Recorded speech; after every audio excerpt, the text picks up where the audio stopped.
सुनो, जहाँ भी बैठे हो ना, एक बार इरशाद ज़रूर कहना, ओके? तो अर्ज़ किया है, इश्क के अलावा और भी गम है ज़माने में, इश्क के अलावा और भी गम है ज़माने में, हमसे पूछे जनाब जान निकल जाती है एक सरकारी नौकरी पाने में। वाह, वाह, वाह, वाह, वाह, वाह! सो हे एवरीवन, वेलकम और welcome back to the channel. I hope आप सब अच्छे होंगे एंड अपना-अपना ध्यान रख रहे होंगे एंड मेरी शायरी को ज़रूर बताना कि कैसी लगी और ये हमारी रियलिटी भी है, क्योंकि हमने जब अपना एक सरकारी नौकरी पाने का एक ड्रीम बना लिया है, तो फिर तो जान ही निकल रही है सच में, हर चीज़ को ध्यान में रखते हुए काम करना पड़ रहा है। सो मैं आ गई हूँ अपने एक और जगह पे जहाँ पे मेरा आजकल रेगुलर जाना हो रहा है, वो है एम्स में। और इस बीच में 2-3 दिन के गैप में मैं 1 दिन के लिए घर भी गई थी, बट मैंने अपना पूरा रूटीन कंप्लीट करा है जो मैंने आपको शेड्यूल में दिया था एंड आई होप आपने भी किया होगा। एंड अगर नहीं किया होगा तो अब कर लेना। और हाँ, अब रेगुलर ही व्लॉग्स आएंगे क्योंकि मेरे घर का काम भी ख़त्म हो गया है, जो मेरे लिए बहुत इंपॉर्टेंट काम था।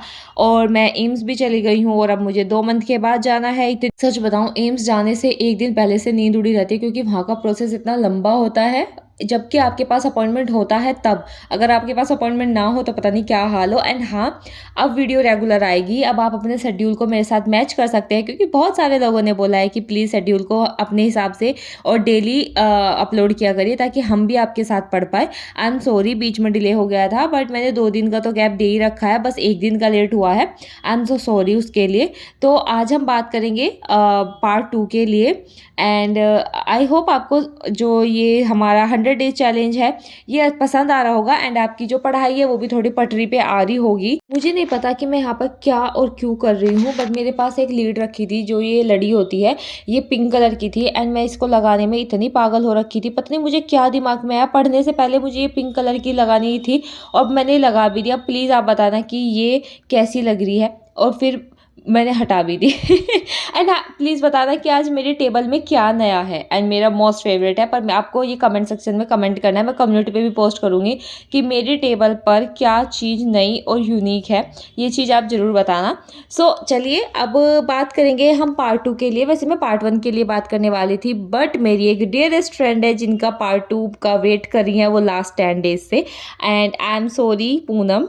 तो उनका पार्ट 2 के लिए उन्होंने बहुत सारी मेरे से क्वेरीज पूछी थी कि आप प्लीज़ पार्ट 2 के लिए वीडियो बनाओ, तो फिर उनके लिए हम पार्ट 2 के लिए वीडियो बनाएंगे। सबसे पहले कि हम कहाँ से क्या क्या कवर कर रहे हैं, कैसे कैसे मैं कर रही हूँ। तो आप लोगों का देखिए सबका डिफरेंट होता है, पहले मैं बता दूँ, सबका सब्जेक्ट डिफरेंट है, सबका मतलब पढ़ने का तरीका डिफरेंट है। पहले मैं क्लैरिफाई कर दूँ क्योंकि बहुत सारे ना डाउट क्रिएट हो जाते हैं फिर बाद में जब हमें पता चलता है। सो पार्ट 2 के लिए बेसिकली मैंने क्या काम किया था, पहले तो मैं सब लोग 9th-10th पढ़ रहे थे वही पढ़ रही थी। उसके बाद में क्या हुआ, सिलेबस रिलीज हुआ। तो सिलेबस रिलीज होने के बाद में मैंने क्या काम किया कि सिलेबस के अकॉर्डिंग पढ़ना शुरू करा। तो उस टाइम पे ऐसा लग रहा था कि एग्ज़ाम बस हो ही जाएगा, हो ही जाएगा। सो आई जॉइन एक जो बैच होता है वो, बट वो मेरा पूरा नहीं हुआ। मैंने वो अभी तक भी पूरा नहीं करा, वो बीच में छूट गया था। लेकिन मेरे हिसाब से जो मैंने बैच लेने के बाद और जो मैं अब कर रही हूँ, तो चलिए मैंने बैच ले लिया।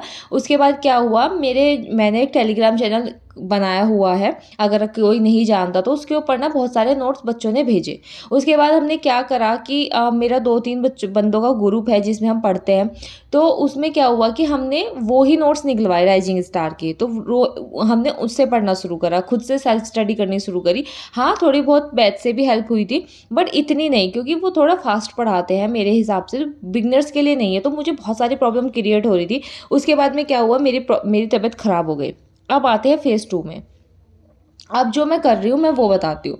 तो मैं कर रही हूँ कि या तो अगर आप बिल्कुल बिगिनर है तो आप किसी का बैच ले लो, किसी का भी जिसका भी समझ में आ रहा हो। मुझे किसका समझ में आ रहा है या आपको किसी का समझ में नहीं आ रहा है वो आप पे डिपेंड करेगा। आप एक काम करो, या तो किसी का बैच ले लो, अगर आपको समझ में बिल्कुल भी नहीं आ रहा है तो डेमो लेके ही लेना। वो भी मैं आपको बता दूँ कि आप पहले डेमो लेना तब आप बैच ज्वाइन करना। उसके बाद में अगर आपको बैच ज्वाइन नहीं करना है तो मेरे हिसाब से आप क्या करो, सिलेबस निकलवाओ, पूरा सिलेबस निकलवाओ। उसके बाद एक एक टॉपिक यूट्यूब पे डालो और उसको पढ़ो। और नोट्स के लिए हमारे पास राइजिंग स्टार के नोट्स हैं हमारे टेलीग्राम ग्रुप पे, आप उनको भी पढ़ सकते हो। और उसका जो शेड्यूल है वो मैं बना के दे ही देती हूँ, आप उसके अकॉर्डिंग भी कर सकते हो। एंड हाँ, आई नो कंपटीशन रेज़ होता है अगर हम एक दूसरे को हेल्प करते हैं, but it's my work and मैं चाहती हूँ कि जो भी डेडिकेटेड पर्सन हो वो ज़रूर अब की बार विजय हासिल करे या DSSB की जॉब ले, तो और मेरा कलीग बने। तो ये चीज़ है। और दूसरा, अगर आप मतलब अगर तब भी कुछ समझ में नहीं आ रहा है तो फिर आप बैच को ज्वाइन करिए, नहीं तो फिर आपको राइजिंग से और जो डिप्स के हैं नोट्स उससे। और हाँ, प्रैक्टिस अभी मैं नहीं कर रही हूँ, अभी तो सिर्फ मैं रिवीजन स्टार्ट करा है अब की बार। और मैं जो जिन टीचर को सबसे ज़्यादा डीपली फॉलो कर रही हूँ वो है गजेंद्र पुरोहित सर। बहुत बहुत बहुत ज़्यादा अच्छा पढ़ाते हैं। एंड दूसरी बात, स्टार्टिंग में आपको समझ में नहीं आएगा, टू बी वेरी ऑनेस्ट मुझे भी समझ में नहीं आया था। और उसके बाद में क्या हुआ कि मैं जड़ होके बैठी रही कि जैसे भी होएगा जैसे भी नहीं होएगा मैं इनसे ही पढ़ूंगी और इनके ही जो प्रोसेस है उसको फॉलो करूंगी। तो अब की बार जब मैं सेकंड टाइम रिवीजन कर रही हूँ तो मुझे समझ में आ रहा है, तो मेरे पास सिर्फ यही रिसोर्सेज है। एंड रही बात प्रैक्टिस की, तो जब मैं प्रैक्टिस बुक ले आऊँगी तो मैं आपको बता दूंगी कि मैं प्रैक्टिस यहाँ से कर रही हूँ। अभी मैंने कोई प्रैक्टिस करी नहीं है। और अगर अभी बीच में जैसे मान लो मेरा अलजेब्रा खत्म हो गया है, तो उसके बाद में अगर मैं प्रैक्टिस करूँगी तो मैं आपको वीडियो में इन्फॉर्मेशन दे ही दूँगी। तो मेरे हिसाब से तो या तो आप बैच ज्वाइन करिए, नहीं तो आप राइजिंग स्टार के नोट्स पढ़िए और जो जीपी सर है उनको फॉलो करिए। और भी बहुत सारे टीचर्स हैं जो ग्रेजुएशन का पढ़ाते हैं, आप उनमें से किसी का भी पढ़ लो, सबका सबका आपको अच्छा ही लगेगा। क्योंकि सब ना ग्रेजुएशन का जो यूजी वाला पोर्सन है बहुत अच्छे से डीपली से करें। और हाँ, उनका प्रूफ मत देखना, टाइम वेस्ट होगा बेफालतू का, प्रूफ बिल्कुल मत देखना। बस उनकी जो थ्योरम्स है वो राइट डाउन कर लेना। वैसे तो नोट्स में सब कुछ दिया हुआ है, तो आप वो भी कर सकते हो। एंड अगर आपकी अभी भी कोई क्वेरी है कि अगर देखो मैं सिर्फ इतना ही कर रही हूँ। एंड मैंने PYQ भी देखे थे, वो मेरे से सारे सोल्व हो गए थे। आई नो वो थोड़े से मतलब ईजी हैं, बट करने तो हमें PYQ ही पड़ेंगे ना स्टार्टिंग में, तो अपनी जो एबिलिटी देखने के लिए। उसके बाद में जब हम प्रैक्टिस करेंगे तो तब जाके तब देख लेंगे, जब मॉक लगाएंगे। मॉक मैं अभी नहीं लगा रही हूँ, मैं रिवीजन के बाद लगाऊंगी, क्योंकि मेरे अंदर एक कमी है। मैं बिना पढ़े कभी मॉक नहीं लगाती। मैं जब तक मैं मतलब सेटिस्फेक्शन ना हो ना कि मैंने ये पढ़ रखा है, ये नहीं कि बिन बात लगा लो कि देख लो कितना आ रहा है, नहीं मुझे कुछ नहीं आ रहा अभी। तो मैं जब पहले रिवीजन करूँगी उसके बाद में मॉक टेस्ट लगाऊंगी। और मॉक टेस्ट लगाने के बाद मुझे कॉन्फिडेंस बूस्ट करना है, डिमोटिवेट नहीं होना है, तो मैं कॉन्फिडेंस के लिए ही मॉक लगाती हूँ। और मैं ये देखती हूँ कि मेरी कमी कहाँ है, क्या मैंने पढ़ा है और कितनी मेरी कमी है, तो मैं ये देखती हूँ। मैं ये मेरा पर्सपेक्टिव है, तो ये मेरी चीज़ें हैं। मैं अपना ऐसे ही करती हूँ। मैं मॉक स्टार्टिंग में नहीं लगाती, पर हाँ मैं क्वेश्चन सोल्व करने की अब प्रैक्टिस कर रही हूँ। सो ये थी आपकी पार्ट 2 के लिए स्ट्रेटजी, आप ऐसे कर सकते हो। एंड हाँ, रोज़ रोज़ ही पढ़ना है और संडे को रिवीजन रखा करेंगे हम, तो आप रिवीजन कर सकते हो जितना भी आप पढ़ोगे, जितना भी आप शेड्यूल बनाओगे। अगर मेरे अकॉर्डिंग चल रहे हो तो मेरे अकॉर्डिंग, अदरवाइज अपने अकॉर्डिंग चल रहे हो तो अपने अकॉर्डिंग।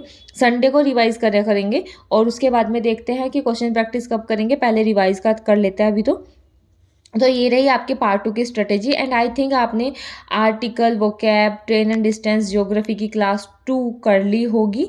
और आगे का अब मैं डिस्कस करती हूँ कि आगे आपको क्या शेड्यूल पढ़ना है। तो सबसे पहले तो आपको वोकैब करनी है। मेरी ये रह गई थी घर जाने की वजह से और जो उसकी वजह से एम्स जाने की वजह से। और मेरा जो मैथ्स वाला ट्रेन एंड डिस्टेंस है, इसको थोड़ा सा ये लेंथी पार्ट है, मेरे को समझ में कम आता है, तो ये मैं आप मैनेज कर लेना आगे के पॉइंट्स में, तो मैं ये भी करूँगी। और इंग्लिश के आर्टिकल की क्लास नंबर 2 ले लेना। और इसके बारे में पार्ट 1 के बारे में हम कल बात करेंगे। एंड पार्ट 2 का अलजेब्रा रिवीजन कर लेना और लीनियर अलजेब्रा की यूनिट 1 हम स्टार्ट करेंगे। तो चलिए अब मिलेंगे कल के व्लॉग में।